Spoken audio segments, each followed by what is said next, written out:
Friends, ఇవాళ కడుపు నిండాకు బిర్యానీ తింటున్నాను డాబాలో. ఎందుకంటే మా ఫ్రెండ్ బస్ కింద కాలు పెట్టాడు కాబట్టి. ఏం మాట్లాడుతున్నావురా? నరాలు కట్ అయిపోయింది. బాధలో ఉన్నప్పుడు కూడా ఇలా సెలబ్రేట్ చేసుకోవాలి. యాక్సిడెంట్ అయిన మా ఫ్రెండ్ చేస్తున్న కామెంట్ చూడండి. కోడిని కాల్చుకొని తింటున్న కోడి. డాబాలో దిగిన తర్వాత అందరూ రోటీ ఆర్డర్ ఇస్తే నేను రోటీతో పాటు నాకు చికెన్ బిర్యానీ కూడా కావాలని చెప్పాను. చూడండి ఎన్ని ఐటమ్స్ నా దగ్గర పెట్టారో. సో ఇవన్నీ కలిపి కొద్దిగా తింటున్నాను.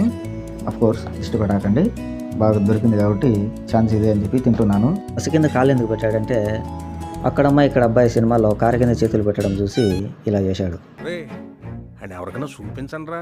అసలు విషయం ఏంటంటే ఒక ప్రయాణికుని కాపాడబోయి పొరపాటుగా కింద పడి ఆ కాలు బస్సు కింద పడింది. నెలకోసారి కాలుకు కట్టు కట్టించుకోవడానికి వస్తుండగా డాబాలో ఇదంతా యాక్సిడెంట్ అయినటువంటి నా ఫ్రెండ్ కూడా పక్కనే ఉండి రికార్డ్ చేస్తున్నాడు పాపం. ఎందుకంటే వీడియో తీయడానికి ఎవరు దొరకలేదు కాబట్టి ప్రశాంతంగా తిని హ్యాపీగా అదిగో అక్కడ ఉన్న కోడిని చూడండి. నాకు చాలా ముచ్చటేసింది, ఆశ కలిగింది. ఇదంతా తిన్న తర్వాత ఆ కొన్ని కూడా కోసుకొని తిందాం అనుకున్నాను.